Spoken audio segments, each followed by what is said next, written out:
What I wanted to do is to just record a little overview of the notes that I've put up as a handout for you. So just taking that same handout that has everything filled in already and just sort of like walk you through it, or talk you through it, I should say, and maybe point out a few things then as you look it over. And that way then between now and Thursday, you can start working on the rest of the equilibrium problems. Past the basic ones that we've done so far. So this first page here, I just recopied or scanned for you the whole document that we've done. So you have these first few pages already, just to sort of give you everything in one place. That page you've already got. This is the page then that we worked on the last time that we had lecture, where we were first setting up our little ice tables where you have initial conditions, what changes, and then the equilibrium concentrations then for which goes into the equilibrium expression. And then you can calculate the constants. So given the information about concentrations, you can constants. Then, of course, we had what might happen if you were given different concentrations of things, how to figure that all out. What if you had a combinations of equations, or what if you wanted to do the reverse of an equilibrium constant? We do that and solve for different concentrations. And then finally, just going through and figuring out concentrations of the species at equilibrium given the equilibrium constant. So two basic types of problems, right? One where you are given the concentrations and you're trying to get the constant, and then these guys where you're setting up an ice table where you have the equilibrium constant and then you're searching for the concentration. Okay, so this page right here, letter C, I think it's page 5. This is where we left off. We had just started this problem. This was going to be the one where we were going to end up having a equilibrium already established, and that we already were given concentration information. So this is the stuff that we were doing right at the very end of the last time that we had lecture, where we had some original equilibrium conditions, and then the phrase I used in class was somebody spiked the punch, that then an additional quantity of one of the chemicals, this one just happens to be one of the reactants, is added. And so then what we end up having to do is to then figure out, all right, well, what are then the brand new equilibrium concentrations then once we have added an additional amount. So by putting in the extra 0.40 molar Cl2, I now am going to have then, as if you're starting a brand new problem, now 0.5, and then the other two concentrations just carry forward because nothing changed about them. But because we have additional reactant, then that's why this guy gets labeled under change as being a negative X amount, because then with additional reactant, I'll be able to then move to the forward reaction and create more products. So I'm going to be consuming each of my reactants, so those guys are negative X's, and I'll be producing then additional product. In so doing, then we now have brand new equilibrium expressions, whereby which we can, or concentrations I mean, whereby which we can then calculate a brand new equilibrium set of concentrations. Now, this time, or this kind of a problem, when we put these guys in, you'll notice that we're going to have, as equilibrium expressions, we're going to have a binomial, set of binomials. So in the bottom, or in the denominator here where our reactants are, we're going to have two binomials. So, and then we have a binomial on the product side for the products, or in the numerator for the products. Okay, so what I've done is I've gone through first and calculated what was the original equilibrium constant, because they gave us the concentrations. Now this is going to be the new equilibrium expression, okay, where we're going to calculate it. And now we're going to try to get those concentrations. So here's the expression for the new concentrations, and then these were the expressions for, or the equilibrium constant then that we calculated from the original set of conditions. Okay, so the first equilibrium constant can be calculated, or the equilibrium constant can be calculated from those initial concentrations, and then now using the new equilibrium concentrations. For the rest of this page down, then is just the algebra to solve the reaction. So I'm taking and I'm going to multiply both sides by that 0.3 minus x and 0.5 minus x binomials, so that's where then this side is going to come in. and I'll be left with just the numerator, the 0 0.6 plus x. Go through the rest of the algebra steps, and we'll see how then that it doesn't reduce like we had before. There was a squared term in the numerator and a squared term in the bottom in the denominator, and we could just take the square root. Now we end up, finally then, just do the algebra however you want to, you finally end up with an actual quadratic equation for which then you have to use the quadratic formula. So there, gave it to you here on the note page just in case you forgot how to do the quadratic formula. You always have some quadratic term, and then you have a linear term, b for the coefficient, and then you have a c, a constant term, 2.4 in this case, and then you set everything equal to 0. From there, we just simply plug it into the quadratic formula, and if you remember from algebra, you always end up in a quadratic with two solutions, okay? Now, what might happen is one of two things, is that, like you might remember from math classes, when you have a quadratic, is that one answer is negative and the other is positive. That won't always happen in these quadratic equations for us. If you did get a negative value, then you obviously would throw that out because there's no such thing as having a negative concentration. You can't have negative moles per liter. That doesn't make any sense. But this one, it's showing how that I'm going to get 0.67 and 0.18 as the two solutions from a quadratic. And then you see how I've got 0.67 crossed out, saying to discard that. Why? Because when you look back at what the equilibrium expressions were supposed to have, or the concentrations were supposed to have, they're going to be 0.30 minus x, 0.50 minus x, and 0.60 plus x. So if I have any number that I plug in for x that is going to be sufficient that it would make that concentration come out to be a negative number also, once I plug in the value for x, then I get to discard it. So that's why I mean hereby that our x value actually has to be anywhere between 0 and 0.3. Because when I plug in 0.30 minus x, I can't end up having a negative number. So if I were to plug in 0.30 minus 0.67, that's going to give us a negative value for the equilibrium concentration, and that's not possible. So that solution gets discarded. You'll always have one of the two solutions that are able to be discarded. So that leaves us then with only the plausible concentration, or the plausible value of x, I should say, as being 0.18. Okay, so, all right, I'm sorry that this is a mess. Or the next page. So the concentration of the carbon monoxide, I'm taking 0.3 minus x, and we're choosing the solution for x as 0.18, and so now my equilibrium concentration of carbon monoxide, 0.12. 0.50 minus x, that was going to be the new equilibrium concentration of the Cl2, so now I've got that concentration, and then the new concentration of the carbonyl chloride, the CoCl2, 0.60 plus x, and so now that concentration becomes 0.78. Back. As a reactant led to an increase in the concentration of the product.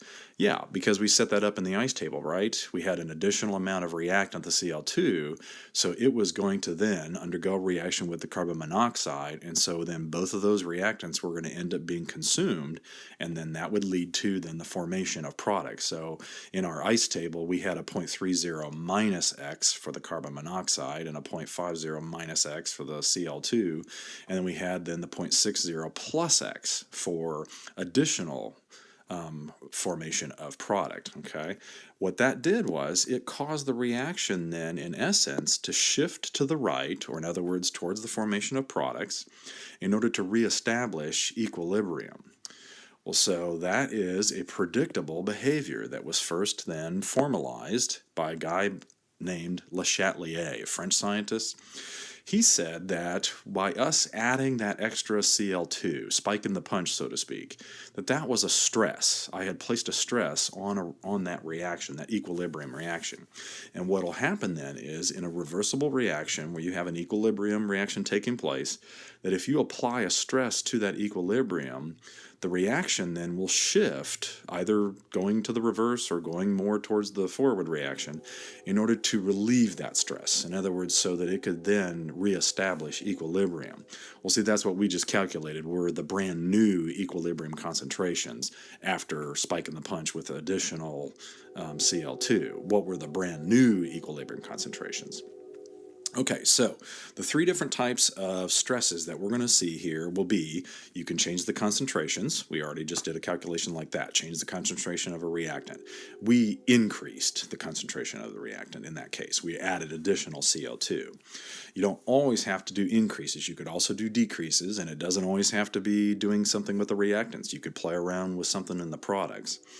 Secondly, what if you had a reaction that had gases, so everybody has to be in the form of a gas, okay, or mostly, then you could alter the equilibrium reaction. You could actually cause it to shift either to the right or the left towards the reactants or the products by simply changing the pressure or the volume. Think back to Chem 1, Boyle's law, change in pressure and then what happens to the volume. So you'll get a similar consequence based on whether you change the pressure or the volume, and able to predict what will happen.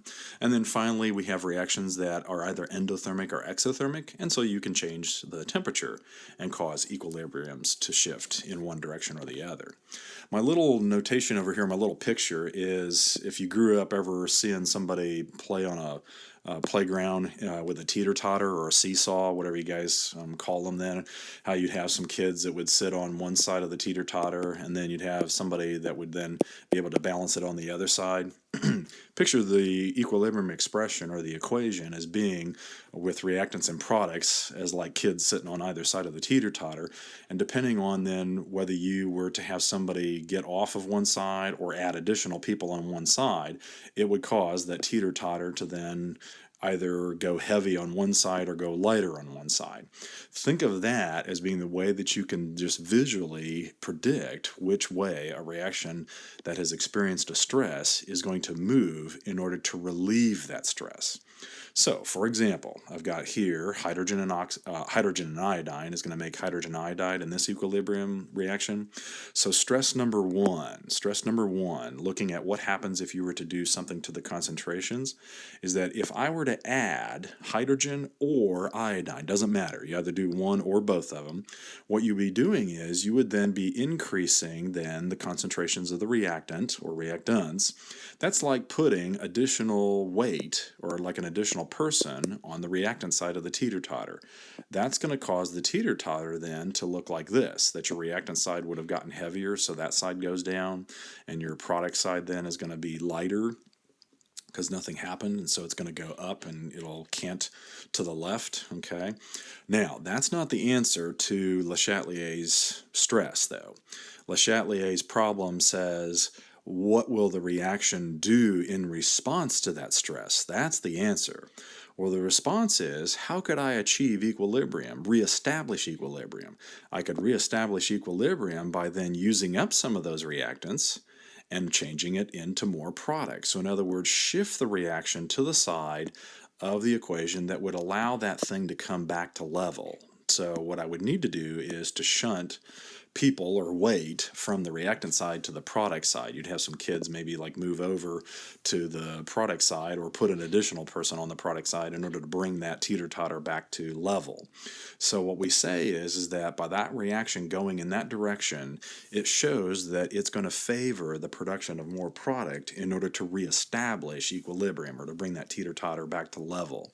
So we say that the reaction is going to shift to the right or for the formation of the product.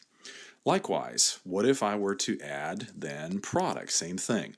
What that would do is that's like saying that you'd put extra people on the product side, so that's going to cause it to go heavy and go down on the product side. That's not the answer, though. Le Chatelier's principle is what will happen?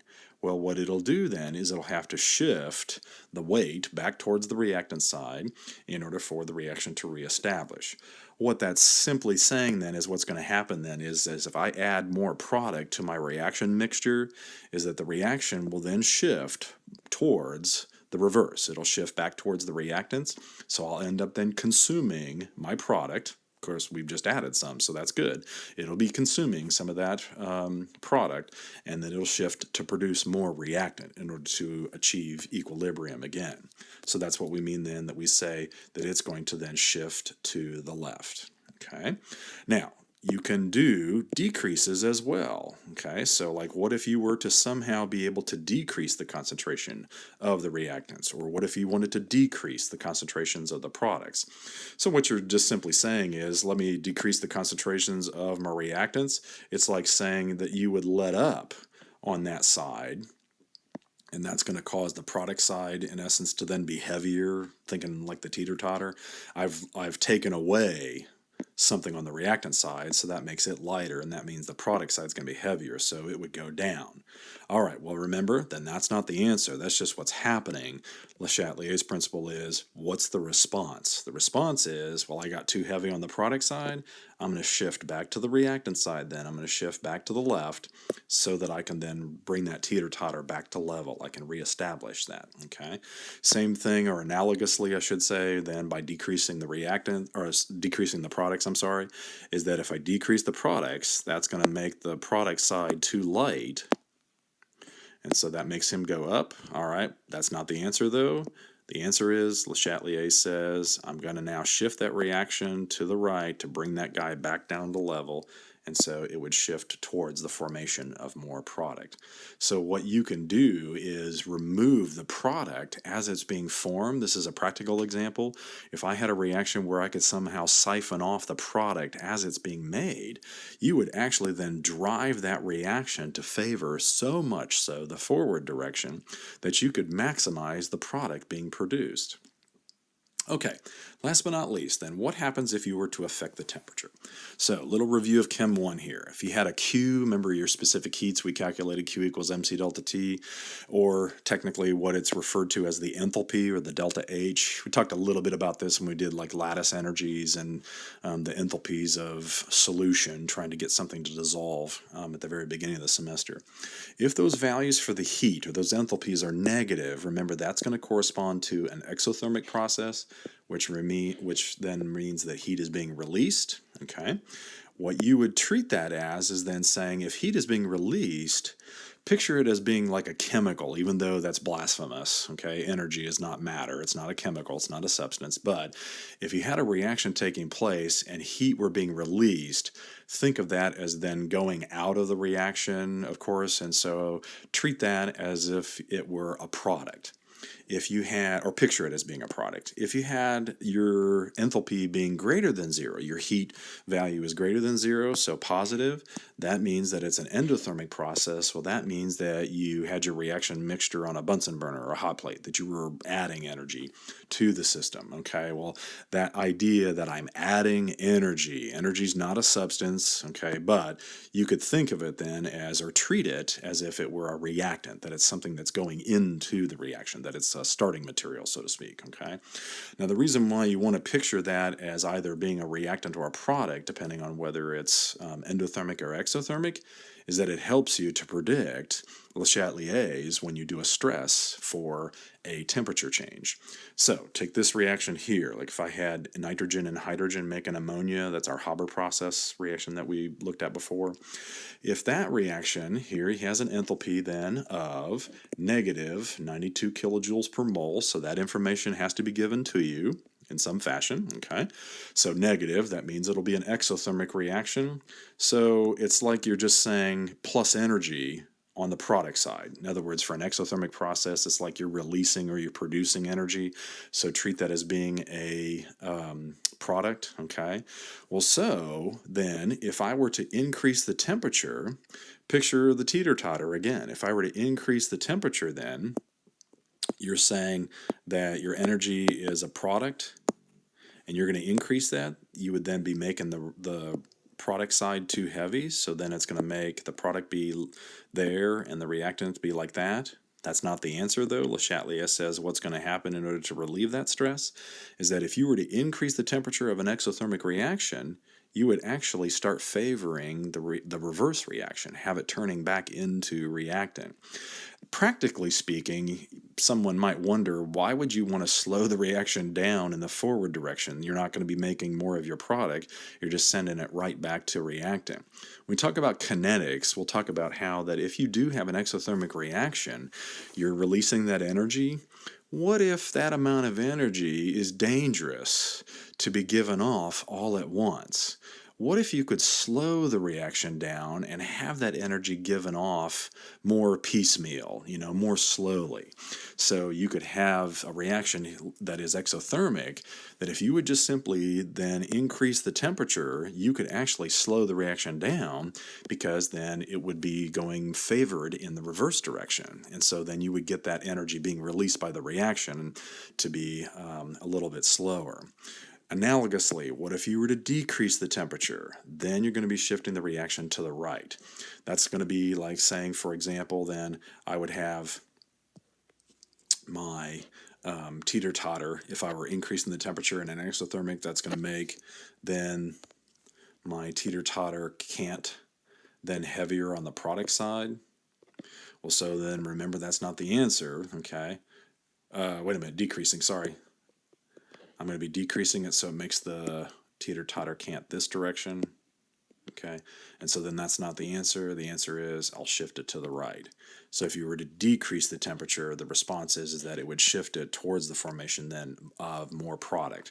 That's also a practical thing then in the laboratory as well, is that if you had an exothermic reaction and you did want to maximize the amount of product, put your reaction then in an ice bath or reduce the temperature, and you can actually then shunt the reaction or make it increase its rate in the forward direction for the production of product. And then similarly, if you were to have an endothermic reaction where then your energy would be listed as a reactant, you could do the teeter-totter analogy then to see what happens if you have an endothermic reaction to do either an increase or decrease in temperature. So there's homework problems where you get to go through and kind of just track which direction these things will go.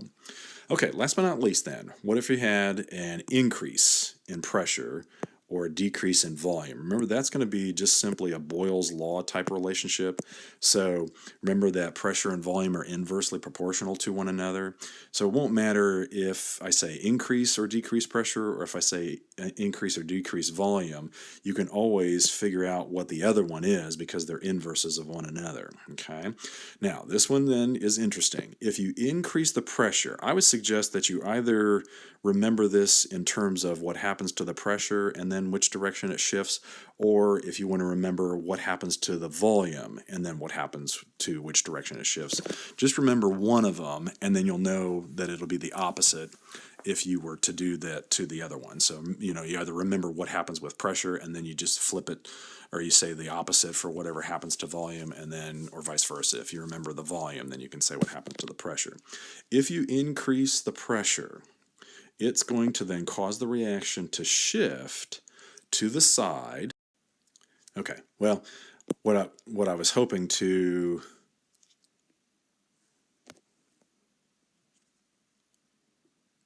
go through here is, if I had a reaction where I had 2 moles of gas, and on the reactant side I had 4 moles, so I'll just make up another example just off the top of my head because I can't get back to that other slide.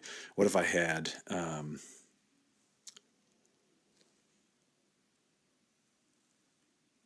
now, remember from PV equals nRT that the N is what stands for moles, okay?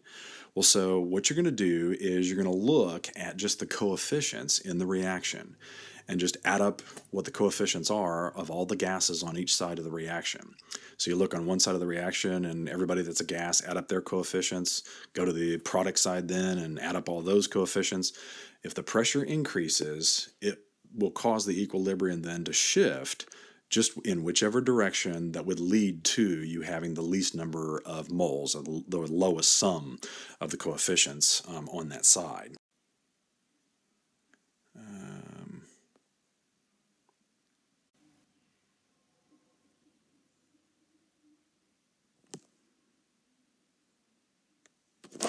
Okay, technical difficulties. I hope this comes through okay. Anyways, so let me just make up something. So let's say for my reactants I have 4 moles. So let me just make up and say, what if I had like 2A and 2B, and these are all gases. And that's an equilibrium. On the product side I said I was going to have 2 moles, so let's say that I had just C and D. And then those are gases.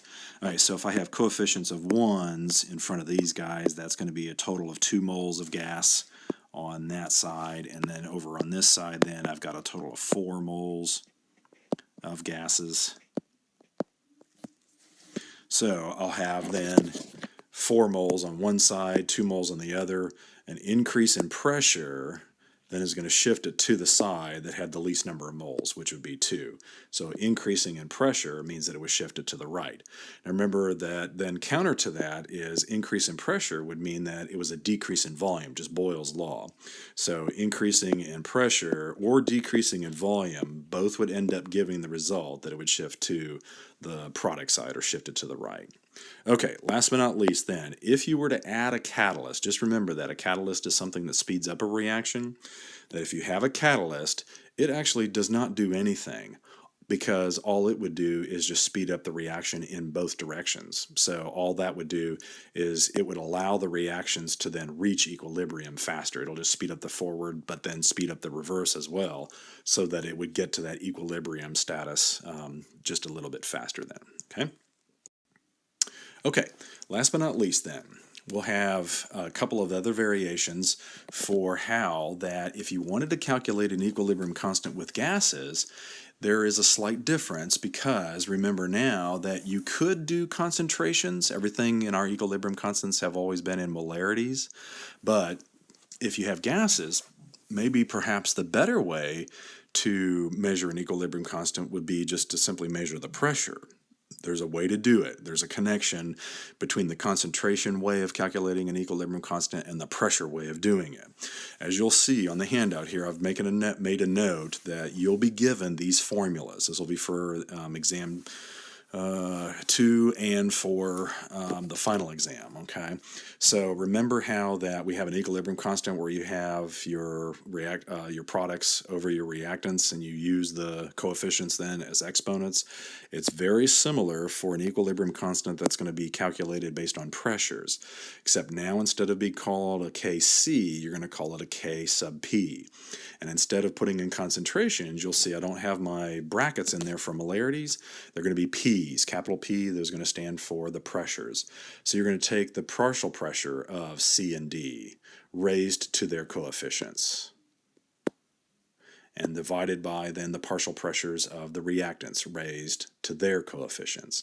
Partial pressures, remember, because then it's a mixture of gases, so the total pressure is just the sum of all those pressures, so it's called a partial pressure, okay? The one stipulation is, because there is a derivation from P equals N or T out of all this between moles and pressure, is that with that value of R being in there as the gas constant, that it must have the pressures all in terms of ATMs. It will not work if it's in any other kind of pressure unit. So remember your 760 torr isn't an ATM. You may have to do conversions with your gas units then, okay? All right, so here's the relationship, the two formulas that I'll be giving to you. There's 3 of them really, but you can get the equilibrium expression one. These will be the ones that I'll give to you. Shows a relationship that if you were to have perhaps already what the concentration equilibrium constant is, you could then calculate what the pressure equilibrium constant is by just multiplying by a factor of RT. Remember R, that's your gas constant. T, remember, has to be in Kelvin. It will not work if it's in Celsius. So, of course, everything will be probably given in Celsius, but you have to convert it to Kelvin. And then look at how that it's raised to the delta N. In other words, change in N. It's always kind of like a final minus initial. You take the moles of all the gases that were in the products minus the moles of all the gases that were in the reactants, just adding up the coefficients with those guys, okay?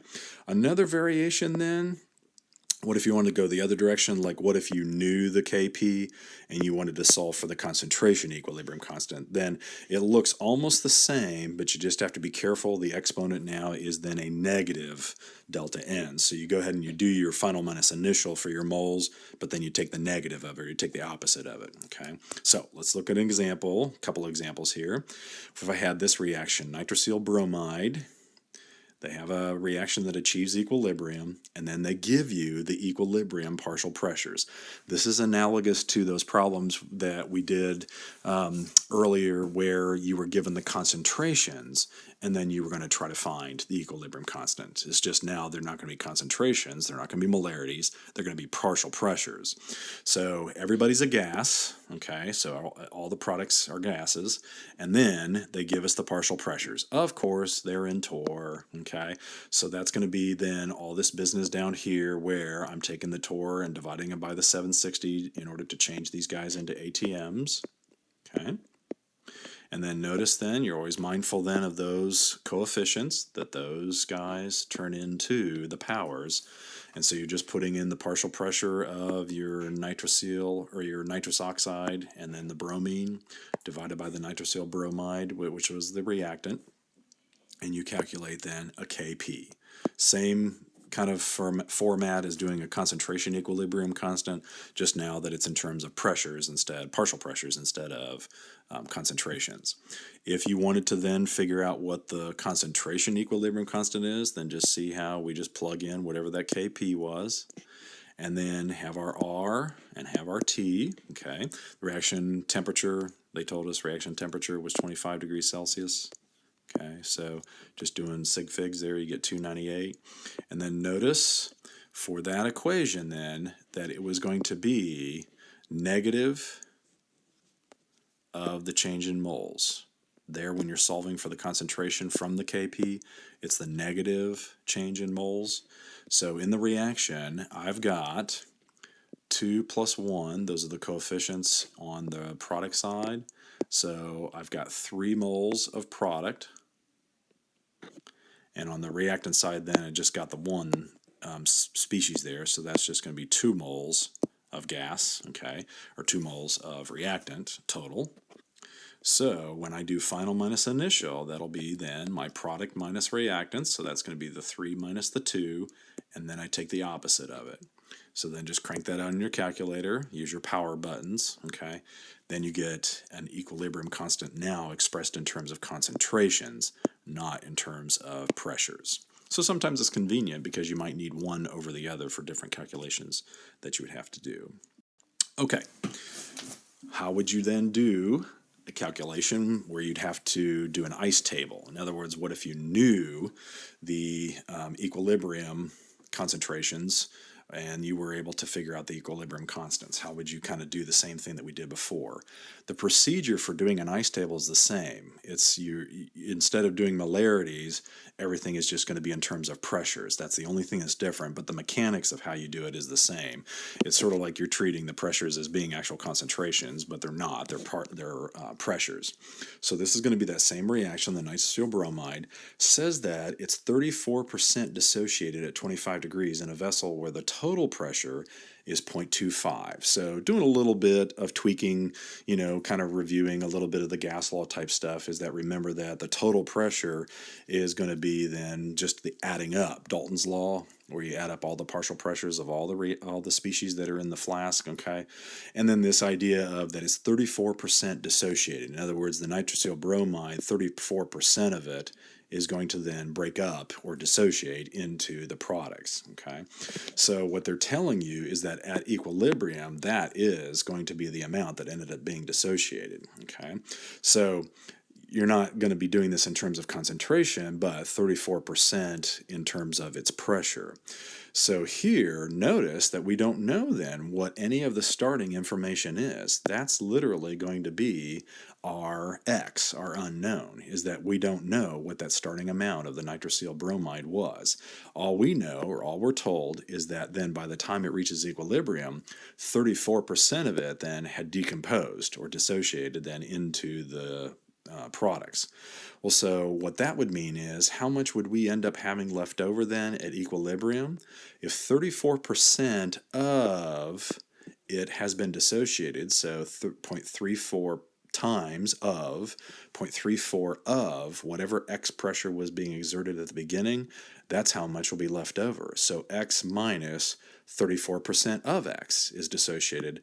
That just simply means 66%, right? If 34% has been converted into product, that means you'd have 66% then still remaining of the reactant left over at equilibrium. Only it's not a concentration, it's that would be the pressure that it's exerting is 66% of what it used to be. So that's going to be our amount that we can plug in for our reactant. Now, if that's going to then have 34% of it being consumed, so to speak, or dissociated, that is the amount that is going to be then turned into product. Now notice coefficient of 2 in front of the NO, coefficient of 2 in front of the NOBR. So if I'm going to be using up or dissociating 0.34x, that's the same amount that's going to be then produced. That's a positive amount that'll be produced then for my NO product. But the coefficient in front of the bromine is a 1. So remember how we had to account for stoichiometry, that this will be then a stoichiometric ratio of 1 mole of Br2 for every 2 moles of the NOBR. So it's going to be half of that. So it'll be 0.17, half of 34 or half of 0.34. It's only going to be then having an additional produced of my product of 0.17. So then just carry forward your initial plus your change. That's what's equal to your equilibrium. So I'll have them produce 0.17x as being the partial pressure of the bromine, 0.34x will be then the partial pressure of the NO at equilibrium, and then 0.66, in other words 66% of whatever I started with. I don't know, that's my x, but 66% of it will still be there at the end. Okay, now how the heck are we supposed to find the equilibrium constants when we still have an unknown? Remember when the concentration equilibrium problem, whether we had to use the quadratic formula or not, is that we knew the equilibrium constant already, and our unknown was just an x somewhere in our ice table, and then we were able to get the concentrations. Here, we don't know what the equilibrium constants are, that's what they're asking us for, and then we don't know anything about the pressures. We have an x, an unknown, a variable in our ice table. The additional piece of information that they've told us, which is going to help us, this is sort of like a combination with some Chem 1 stuff here, is that the total pressure then is 0.25 ATMs. Well, that's the pressure then of each of the individual gases. The partial pressures all added up is the total pressure. So those equilibrium pressures, just take those guys and plug them in. 0.66, 0.34, 0.17. Do the arithmetic or the algebra. Get yourself down to then we're able to solve for that value of x. It was 0.21 ATMs. Now I just go in then back to then what those equilibrium expressions were, plugging in the x's. Now we have the equilibrium partial pressures. That's what those guys are, the partial pressures of all the species at equilibrium. So now I can figure out then our equilibrium constants. Plug in the partial pressures. Don't forget you had coefficients of 2's on those guys. So then you can get the Kp, that's all in terms of pressure. And then use the other formula in order to then derive the equilibrium concentration, or the concentration equilibrium constant. And so then there again, paying attention to your moles, you had 3 moles for the sum of the coefficients on the product side, minus you had 2 moles total. There's only just the NOBR, but you had 2 moles of reactant that were gases, and then you're taking the opposite. It's a negative delta N then for the exponent. And so then you plug in your R and your T, and you can then calculate your equilibrium constant in terms of concentration. Again, the formulas will be given to you. You'll always have the formulas. It's just a matter of you knowing when to use them and what to plug in at each place. Okay, then one more thing. Again, this will be a formula that will be given to you in all the exams, is what if you wanted to figure out equilibrium constants at different temperatures? Because remember, one of the stipulations to this whole equilibrium concept is, number one, if it's an equilibrium constant, it is then only for a particular chemical reaction, one particular equilibrium reaction, and it is only at a certain temperature. If you change the temperature, then that's going to change the equilibrium constant, right? Because Le Chatelier's, if you increase or decrease the temperature, that will cause the reaction to shift and be favored in one direction or the other. That's going to change those concentrations. Ta-da! That changes then what that reaction quotient is. That changes your equilibrium constant. So this is just an example of how you could calculate it. It's called the Van Hoft equation. Same guy. Van Hoft did a lot of stuff, not just with that dissociation of ions in solution for the colligative properties. This is going to be stuff with equilibrium constant as well. Is that you could have two equilibrium constants. It has to be the same reaction. That still has to be the same. I mean, you can't compare apples to oranges. So same equilibrium reaction, but that reaction being conducted at two different temperatures. So I would have an equilibrium constant at temperature 2 versus the equilibrium constant at temperature 1. Natural log, more logarithms, natural log this time, ln, okay? You would have the enthalpy of the reaction, okay? So that then, whether that be positive or negative, that would be your idea of it being endothermic or exothermic, okay?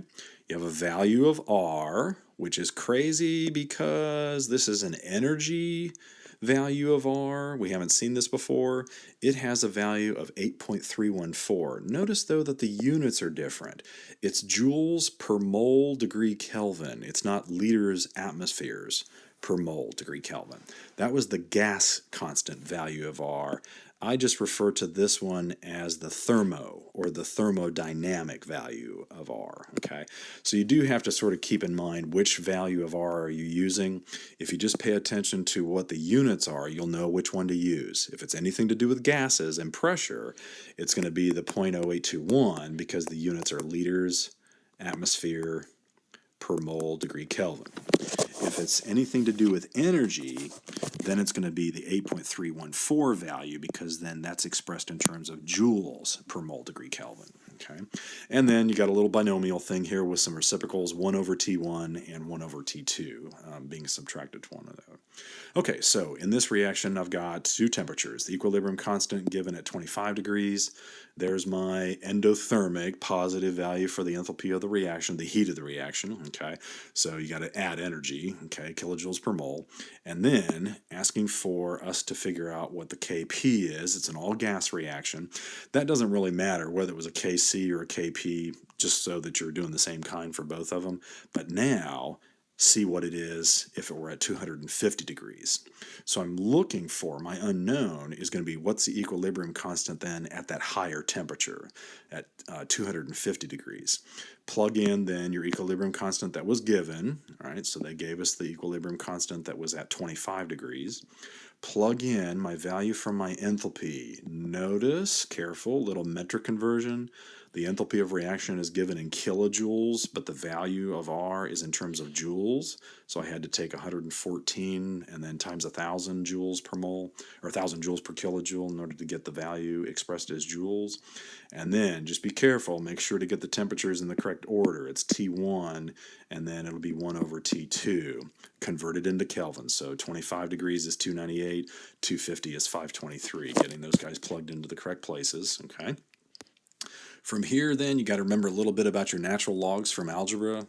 So you're going to have this initial piece here. You have ln of k T2 divided by the 4.3 times 10 to the negative 13th.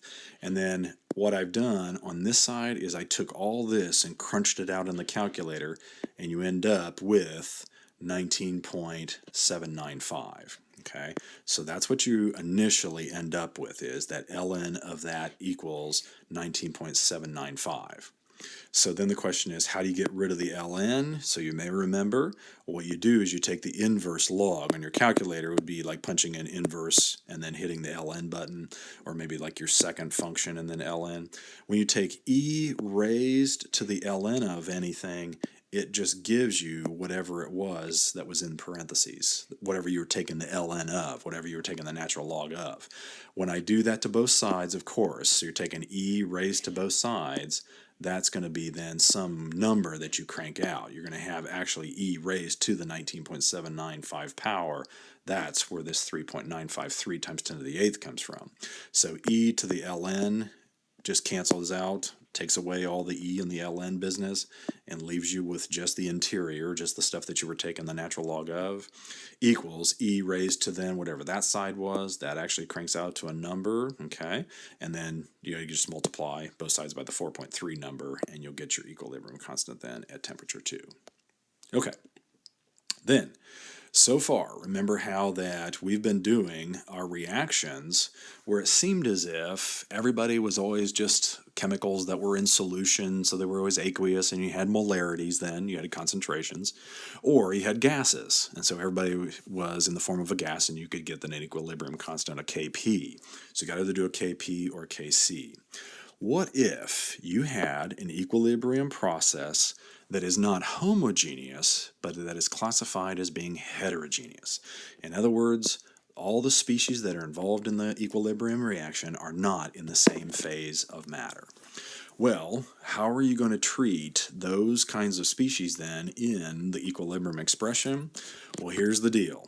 Your equilibrium constants will only ever be able to have numbers plugged in, either if they're pressures and or concentrations, if they're in the gas phase or that they're aqueous. If anything is ever a solid or a liquid, then that means that they are never included in the equilibrium constant calculation. So you would never plug in numbers for them. If you want to think of it, what you're really doing then is just simply plugging in the value of 1. Remember me saying how that when you figure out an equilibrium constant, and this goes for the Kp's as well, those concentration equilibrium constants, is that it's not really molarities, it's something called activities that you're actually plugging in. A lot of differential calculus involved, but that the activities are essentially the molarities. Well, so then here's the deal. If you can't calculate the molarity of something, then you can't have it be plugged into the expression. If it's a solid, then there's no such thing as having a concentration because it's a solid. It's not dissolved. It's not in solution form, okay? You can have gases that are dissolved into water and have a solution, or you can have then actual chemicals, of course, that are aqueous, like ions or other compounds that are soluble in water. They have AQs, and so in that state of matter, they can be plugged in as having molarity concentrations, or if they're gases, they can be plugged in as having pressures. So for solids and liquids, though, you can't have a molarity for those guys. They're just in their native states, so they're going to just have 1s. So for example, in this one, I've got calcium carbonate. If I were to heat that reaction up, it would then decompose into calcium oxide, and it'll give off carbon dioxide gas. In that reaction then, we'll notice how that the only species that's allowed to be plugged into an equilibrium expression is the CO2. See, normally you would have had then CaO and then CO2 on top, and then you would have put the CaCO3 on the bottom for your products and reactants. Well, those things are just going to be plugged in as 1s, or in other words, just ignored. That leaves you then with the concentration equilibrium constant as only being whatever a calculable concentration or molarity of CO2 is. And if you wanted to write a Kp, then it would just be expressed as then the pressure of whatever that gas is. If you had, say, for example, like SO2, which is dissolved in water, so it's aqueous, you had then pure liquid water. If you were doing, this is a synthesis reaction, Chem 1, remember that? Non-metal oxide and water makes an acid, so you would then have the acid that's aqueous, okay? Well, guess what then? The water is not going to be included because it's in its native liquid state. It has to only be things that are aqueous or that are gases. So your concentration equilibrium constant then is going to be then just in terms of the molarity of the H2SO3 divided by the molarity of the reactant. You wouldn't have a Kp for this guy because everything is aqueous. Remember, it has to be gas for it to have a equilibrium constant in terms of pressure. You can do all the calculations then with these heterogeneous equilibria. You can do ice tables, blah, blah, blah, all those same kinds of calculations. It's just you then simply ignore anything that was anything other than a gas or aqueous in your expressions. And you can even, I've got one, at least one on homework for you, you can actually do a calculation, say with an ice table, where one chemical species you're putting in terms of ATMs, pressure, because it's a gas, and then you've got a molarity being plugged in for things that are aqueous for solution. So you can actually have combinations of things that you're plugging in for the equilibrium expression. So you'll see one of those for practice on homework. Okay, so hopefully taking these handouts and this video narration, hopefully it'll make more sense than just start working on the rest of those equilibrium problems before we meet again on Thursday, so that you'll be ready to then to start into the next chapter, or into 16 then, doing acid-base equilibria from here then.